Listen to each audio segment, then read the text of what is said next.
सो hello everyone. Augusta GS academy में आप लोगों का स्वागत है। जैसा कि अगस्ता जीएस एकेडमी के माध्यम से आप लोगों का आंसर राइटिंग सेशन का जो प्रोग्राम अभी चल रहा है, उस आंसर राइटिंग सेशन के माध्यम से हमने कई वीडियो के द्वारा किस प्रकार से आंसर लिखा जाए उन सारे चीज़ों पर हमने डिस्कस कराया है। हमने हिस्ट्री के माध्यम से कुछ चीज़ों पर डिस्कस कराया है, विकास सर ने साइंस एंड टेक्नोलॉजी के माध्यम से कुछ चीज़ों पर डिस्कस कराया है। उन्हीं सारे चीज़ों को ध्यान में रखते हुए आज जो हम यहाँ पर सेशन जो शुरू करने जा रहे हैं, वो सेशन जो है वो आंसर राइटिंग प्रोग्राम के ही थीम का ही एक पार्ट है, और वो है कि प्रश्नों के मांग को कैसे समझे। यानी कि जो हमारा प्रश्न है उस प्रश्न का डिमांड क्या है, यानी क्या डिमांड है, और उस डिमांड के अनुसार हम किस प्रकार से अपना आंसर लिखें। आज के सेशन के माध्यम से हम इस पे डिस्कस करेंगे। तो जैसा कि लास्ट वीडियो में हमने आपको बताया था कि टेलवर्ड्स के आधार पर ही आप क्वेश्चन को समझ सकते हैं कि वो टेलवर्ड्स के हिसाब से क्वेश्चन का क्या क्या डायमेंशन निकल कर आता है। हमने लास्ट सेशन में टेलवर्ड्स के हिसाब से हमने कुछ टेलवर्ड्स के बारे में बताया था, जिसमें हमने 3 कैटेगरी में टेलवर्ड्स को बांटा था। कैटेगरी 1 जो सिंपल है, जिसमें केवल और केवल स्पष्टीकरण कर देना है। कैटेगरी 2 जिसमें थोड़ा बहुत आपको एनालिटिकल अप्रोच बताना है। और कैटेगरी 3 में हमने बताया था कि इसमें आप आइदर का प्रयोग कर कर ये हो आप लिख सकते हैं। तो इसी आधार पर ध्यान में रखते हुए हमने कैटेगरी तो बता दिया, और साथ ही साथ हमने उसमें कुछ एग्जाम्पल भी बताया था क्वेश्चन को लेकर। अब ऐसे में हमें क्वेश्चन के डिमांड को समझना है कि फुल लेंथ क्वेश्चन या शॉर्ट क्वेश्चन में हमें क्या क्या लिखना चाहिए। यानी जो अभी 8 नंबर के क्वेश्चन है, उस 8 नंबर के क्वेश्चन में क्या क्या डिमांड है, और लॉन्ग क्वेश्चन के में क्या क्या डिमांड है, उन सारी चीज़ों पे लिखना है।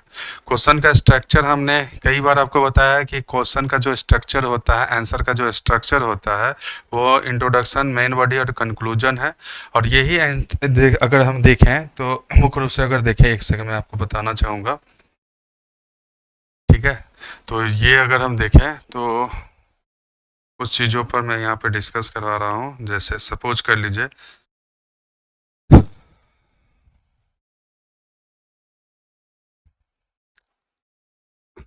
जैसे ये आप देख रहे हैं कि प्रश्नों के मांग को कैसे समझे। तो ये प्रश्नों के मांग को समझने के लिए अगर आप देखें तो मैं एक एग्जांपल लेके चल रहा हूँ। इस एग्जांपल को समझिएगा कि इसमें अगर हम देखें तो इसमें कई सारे चीज़ है। जैसे अभी हमने टेलवर्ड्स के बारे में आपको बताया, तो यहाँ से अगर देखें तो ये टेलवर्ड्स निकल कर आता है 2 चीज़ें। जैसे ये एक आपका टेलवर्ड्स है जो हमने लास्ट वीडियो में बताया था, और एक आपका ये टेलवर्ड्स है, ये टेलवर्ड्स है।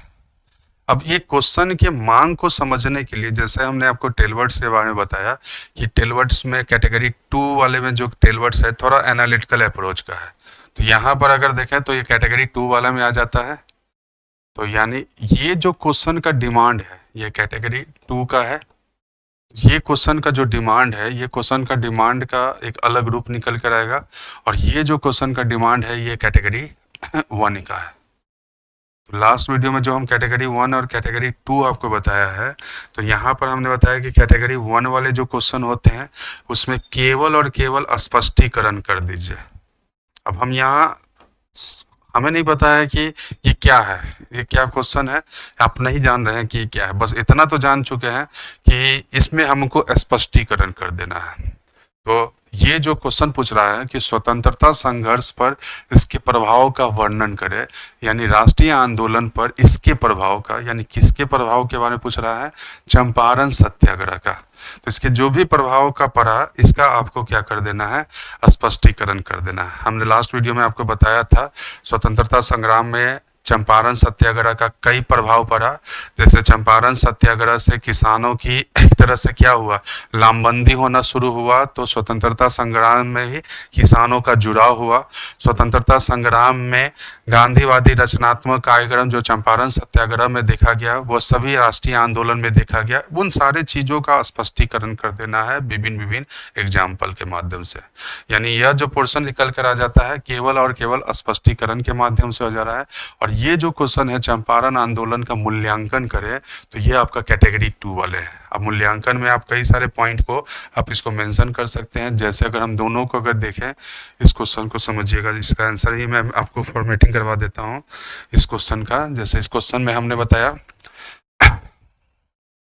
ये देखिए, ये क्वेश्चन में जो पूछा जा रहा है एक ये है, चंपारण सत्याग्रह का मूल्यांकन, मूल्यांकन करें। तो जहां मूल्यांकन किया तो ये किस कैटेगरी में आ गया, ये कैटेगरी 2 में आ गया।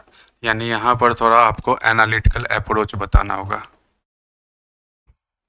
अब इसका मूल्यांकन में देखें तो इसका अगर देखें तो वो चंपारण सत्याग्रह का मूल्यांकन,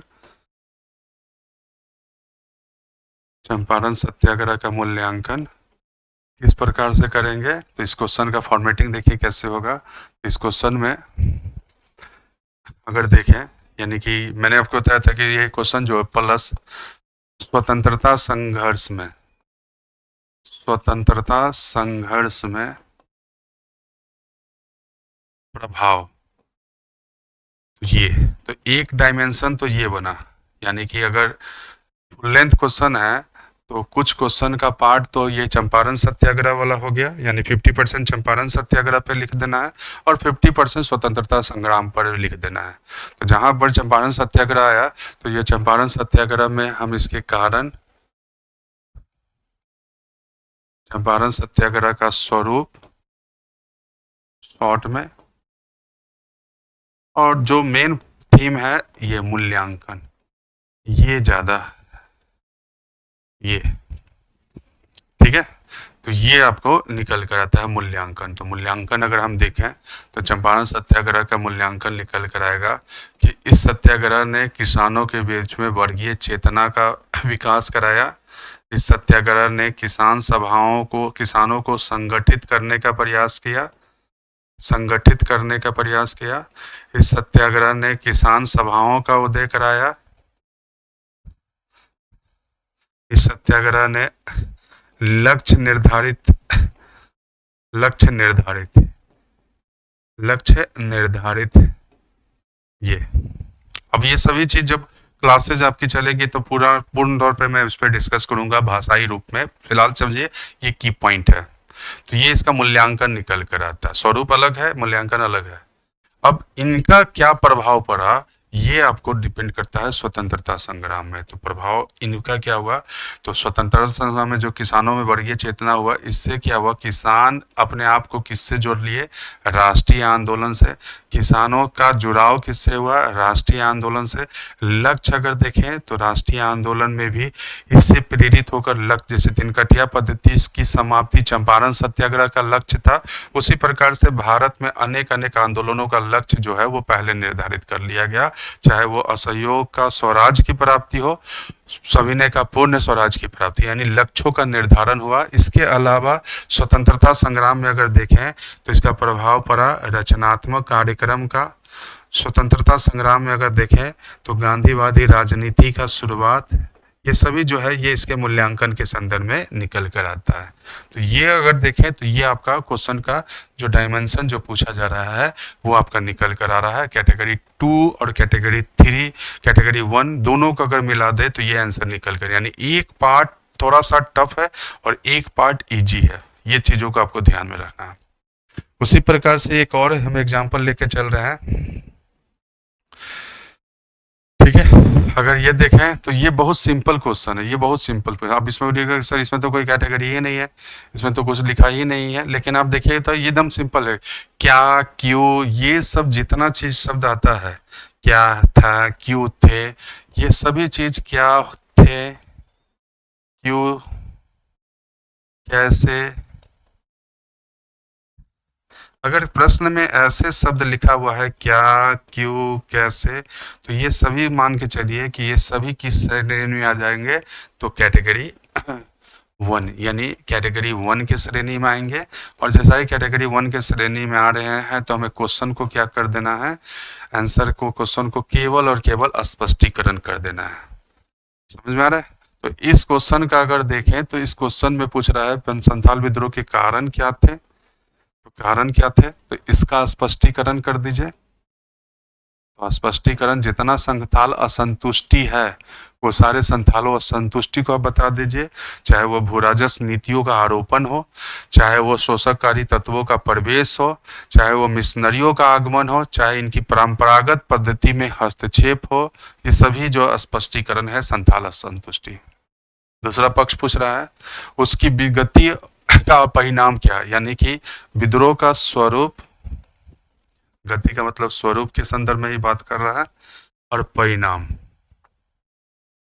परिणाम ये इन दोनों का स्पष्टीकरण। अब गति के संदर्भ में कुछ लोग कहते हैं सर गति तो मतलब होता है विस्तार ना, तो विस्तार भी एक तरह से उसके स्वरूप का ही एक पार्ट है, समझे ना, ये एक स्वरूप का ही पार्ट है, विस्तार का मतलब ही स्वरूप है। संथाल विद्रोह भागलपुर, राजमहल, छोटा नागपुर पहाड़ी के क्षेत्रों तक ये फैलता रहा, ये इसकी गति है। लेकिन सिर्फ गति से ही थोड़े होगा, विभिन्न विभिन्न पद्धति भी तो बताना मेन का क्वेश्चन है। कोई ऐसा नहीं है कि ये फैक्चुअल क्वेश्चन है कि कहाँ कहाँ इसका प्रसार हुआ, कौन कौन लीड किए, ये सब तो मेंशन करना ही है। साथ ही साथ जो है इसके स्वरूपों पे भी चर्चा, यानी गति में आपका विस्तारवादी और स्वरूप दोनों पर चर्चा कर देना है। तो ये कैटेगरी बहुत सिंपल क्वेश्चन है, आप इसको सिंपल रूप में इसको स्पष्टीकरण कर सकते हैं। तो कुल मिलाकर अगर देखें तो ये क्वेश्चन का डिमांड जो है वो बेसिकली केवल और केवल कैटेगरी 1 से ही आप पूरा कर दीजिएगा तो आंसर निकल कर आ जाएगा, यानी कैटेगरी 1 ही इसका आंसर है जो हमने यहाँ पर डिस्कस कराया है। एक एग्जाम्पल और ले लेते हैं क्वेश्चन के मांग के समझने में, ठीक है ना। एक एग्जाम्पल और ले लेते हैं जो आपको समझ में आ जाएगा। ये सभी चीज़ है जैसे हाँ, अब देखिए ये क्वेश्चन देखिए किस प्रकार से, शायद दिख नहीं रहा होगा, मैं बढ़ देता हूँ। क्वेश्चन पूछ रहा है कि उपरोक्त उदाहरण सहित 19वीं सदी के जनजातीय प्रतिरोधों की विशेषताओं की समीक्षा कीजिए। अब जहाँ ये समीक्षा आ गया तो ये किस कैटेगरी में आ गया, यह हो गया आपका कैटेगरी 2, ये कैटेगरी 2 में आ गया। और उनकी असफलता के कारण बताइए, जहां कारण बताइए या हमने बताया क्या है, तो ये क्या हो जाएगा कैटेगरी 1 इस हिसाब से। तो जो भी है इसकी विशेषताओं की समीक्षा, ये सारी समीक्षा आप इसको बता दीजिए। जैसे अगर हम बात करें इसकी समीक्षा कई सारे हैं, जैसे समीक्षा नंबर 1 विशेषता का एक समीक्षा हिंसक स्वरूप, समीक्षा नंबर 2 स्थानीय स्तर पर हिंसक स्वरूप, स्थानीय स्तर पर देखें तो अब धार्मिक रूप से भी कुछ विद्रोह में जुड़ाव, धार्मिक जुड़ाव के रूप में भी आप बता सकते हैं। ये कई सारे निकल कर आता है, धार्मिक रूप से भी जुड़ाव निकल कर आता है। देन इसके देखे थी पुरातन व्यवस्था को स्थापित करना,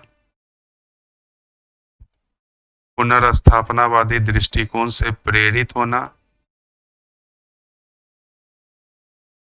परंपरागत पद्धति को इस्तेमाल करना, परंपरागत पद्धति का इस्तेमाल करना, जैसे तीर धनुष जो उनकी परंपरागत हथियार है इनका इस्तेमाल करना, ये सब इनकी विशेषता यानी विद्रोहों की विशेषता है। और इन सब का आपको सम एग्जाम्पल के माध्यम से पुट करना है, क्योंकि क्वेश्चन में पूछा जा रहा है उपरोक्त उदाहरण के संदर्भ में। तो आप एग्जाम्पल कोई भी ले सकते हैं, आप एग्जाम्पल भील भी ले सकते हैं, आप एग्जाम्पल कोल भी ले सकते हैं, आप एग्जाम्पल संथाल भी ले सकते हैं, आप एग्जाम्पल मुंडा भी ले सकते हैं, आप एग्जाम्पल जो है कोई भी ले सकते हैं, कई भी, मणिपुर विद्रोह भी ले सकते हैं, ऐसे कई सारे विद्रोह है, बिजोलिया आंदोलन भी ले सकते हैं, ऐसे कई सारे जो है वो भारत के विभिन्न विभिन्न क्षेत्रों में, क्योंकि पूछ रहा है 19वीं सदी के संदर्भ में उपरोक्त उदाहरण, तो कोई भी आप उदाहरण लेकर इसका आपको प्रस्तुत कर सकते हैं। आप मुंडा का एग्जाम्पल ले सकते हैं, मुंडा विद्रोह का आप एग्जाम्पल ले सकते हैं, तो ये सम एग्जाम्पल का आधार निकल कर आ जाता है। तो ये आपका एक कैटेगरी 1 वाला जो है आप इसको समीक्षा कर देना है। अब कैटेगरी 2 जो कह रहा है कि इनकी असफलता का क्या क्या कारण रहा है, तो जब क्लासेस चलेगी तो इसमें हम लोग डिटेल में बताएंगे कि असफलता का कारण क्या क्या है। फिलहाल देखिए तो असफलता का कई सारे कारण था, जैसे परंपरागत पद्धति से इनका लड़ाव होना, ये इनकी असफलता का कारण था। असफलता का कारण था स्थानीय स्तर पर ही होना, असफलता का कारण था धर्म को लेकर, आधार लेकर धर्म इनको वास्तविक शक्ति से क्या करता था, दूर करता था। ये सभी चीज जो है ये इनकी असफलता का आधार था। जब हम जनजातीय आंदोलन का टॉपिक जब आप लोगों की शुरू होगी तो उसमें सारे चीजों को डिटेल में बताएंगे कि इनकी असफलता का कई सारे पक्ष थे। भौगोलिक स्थिति भी कहीं ना कहीं इनकी पद्धति को दर्शाता है, प्रतिरोध पद्धति। यानी पहाड़ी क्षेत्र के जनजातीय लोगों की प्रतिरोध की पद्धति अलग रहा है और जंगली क्षेत्र के जंगली क्षेत्र के जनजातियों की प्रतिरोध की पद्धति अलग रहा है। तो इस प्रकार से हम क्वेश्चन के मांग को समझें कि क्वेश्चन के मांग को आप कभी समझ सकते हैं जब आप कैटेगरी वाले क्वेश्चन को समझिएगा कि यह किस कैटेगरी में है और हमें क्या क्या कैटेगरी में इसमें लिखना चाहिए था। तो ये आपका एक एग्जाम्पल हमने और बताया था। अब एक एग्जाम्पल और मैं यहाँ पर लेके आता हूँ जो इसको समझने का प्रयास कीजिएगा। ये क्वेश्चन है संथाल विद्या। अब इसमें पता ही नहीं है कि ये क्या है, इसमें क्या लिखा हुआ है, समीक्षा वर्णन कुछ नहीं। तो हमने आपको बताया था कि जब आपसे लिखा जाए राइट एंड नोट्स या टिप्पणी, कमेंट, व्यू, जब प्रश्न में ऐसे लिखा रहा है, अब जब प्रश्न पढ़िएगा तब देखिएगा लिखा रहेगा कमेंट, ठीक है ना। अब बीपीएससी के क्वेश्चन में भले हिंदी में लिखता है संक्षिप्त लिखे, टिप्पणी करे, हिंदी में टिप्पणी की ये लिखा रहता है संक्षिप्त टिप्पणी करे। तो ये टिप्पणी करने का मतलब ही होता है कमेंट के संदर्भ में, ये टिप्पणी के संदर्भ में ही कमेंट के संदर्भ में हुआ। और हमने आपको टेलवर्ड्स के क्लास में आपको बताया था कि इसमें जो है आइदर का प्रयोग कर सकते हैं कैटेगरी 1 और कैटेगरी 2। यानी आप कैटेगरी 1 वाला भी आंसर लिख सकते हैं और कैटेगरी 2 वाला भी आंसर लिख सकते हैं। चूंकि यहाँ पर वर्ड लिमिट कम है तो मैं आपको सलाह दूंगा कि इसी में लिखिए, यही आपका 80 से 125 वर्डों में कैटेगरी 1 में हो जाएगा। यानी इस आंसर में अगर देखें तो इसको केवल और केवल क्या कर देना है, स्पष्टीकरण कर दीजिए। यानी संथाल विद्रोह के बारे में पूछ रहा है तो इसको कैटेगरी 1 क्या फॉलो करेंगे, और कैटेगरी 1 अगर हम फॉलो कर रहे हैं तो इसमें हमें इसका क्या कर देना है, स्पष्टीकरण कर देना है। तो हम इसका अगर स्पष्टीकरण कर देते हैं तो स्पष्टीकरण में संथाल विद्रोह के कारण, संथाल विद्रोह का स्वरूप और प्रभाव ये सभी चीज जो है कम शब्दों में 80 से 125 वर्डों में हमें आंसर लिख देना है। 80 से 125 वर्डों में अगर हम लिख देते हैं तो ये आपका आंसर जो होगा वो कंप्लीट हो जाएगा। तो ध्यान रखिएगा, इस प्रकार जो है आप इसका आंसर जो है वो आपको कंप्लीट कर सकते हैं। तो इस प्रकार आज के सेशन के माध्यम से जो हमने यहाँ पर डिस्कस कराया वो था आपका शब्द सीमा को लेकर, ये शब्द सीमा सॉरी प्रश्नों की मांग को लेकर, ये प्रश्नों की मांग को लेकर हमने डिस्कस कराया कि ये प्रश्नों की मांग किस प्रकार से होना चाहिए, कैसे होना चाहिए, ये सारी चीज़ों को लेकर। अब नेक्स्ट वीडियो में मैं आपसे लास्ट जो आपका इससे रिलेटेड है आंसर राइटिंग सेशन को लेकर, वह है आपका शब्दों की सीमा को लेकर, शब्दों की क्या सीमा।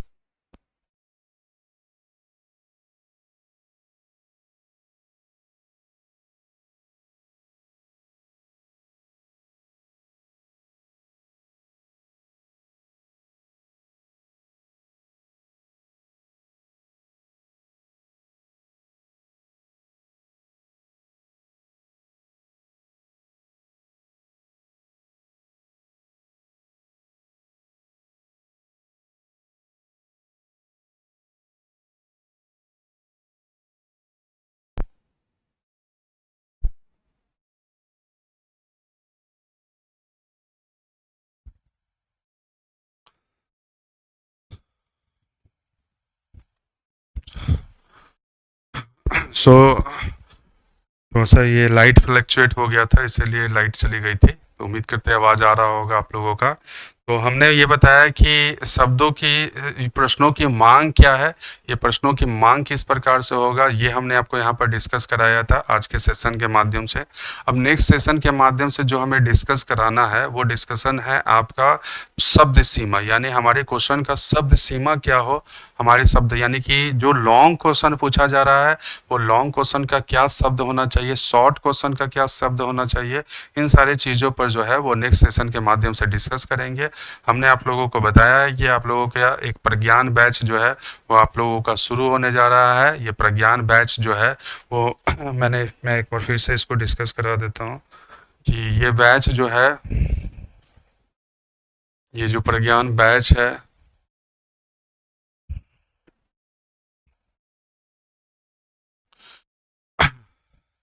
ये बैच आपका 8 अक्टूबर से ये बैच आपका शुरू होने जा रहा है, ठीक है ना। तो ये बैच आपका प्रज्ञान बैच है, ठीक है। इस बैच में अगर देखें तो मुख्य रूप से अगर देखते हैं तो ये बैच आपका, आप देख रहे होंगे कि ये बैच जो है वो आपका 8 अक्टूबर से शुरू होने जा रहा है, ठीक है। तो 8 अक्टूबर से ये बैच शुरू होने जा रहा है, प्रज्ञान बैच जो हमने आपको बताया, जिसमें मेंस ओरिएंटेड बैच है। आप गूगल प्ले स्टोर में जाकर ये प्रज्ञान बैच जो है वो प्रज्ञान बैच को इनरोल करा सकते हैं, ठीक है ना। तो उम्मीद करते हैं कि आज का सेशन अच्छा लगा होगा। तो सेशन अच्छा लगा होगा तो लाइक कमेंट जरूर कीजिएगा। नेक्स्ट सेशन के माध्यम से जो हम डिस्कस कराएंगे वो है आपका शब्द सीमा, यानी क्वेश्चन का शब्द सीमा क्या होना चाहिए, प्रश्नों का शब्द सीमा, कितने नंबर कितने शब्दों में हमें अपना आंसर लिखना चाहिए, इस पे हम डिस्कस करेंगे। और ये आपका राइटिंग सेशन का एक और सेशन रहेगा जो उस पे होगा। उसके बाद जो है हम आगे की रणनीति पर डिस्कस करेंगे कि किस प्रकार से हमारी अगली रणनीति होनी चाहिए। तो उम्मीद करते हैं आज का सेशन अच्छा लगा होगा। अच्छा लगा होगा इसे लाइक कमेंट शेयर जरूर कीजिएगा। Okay, thank you.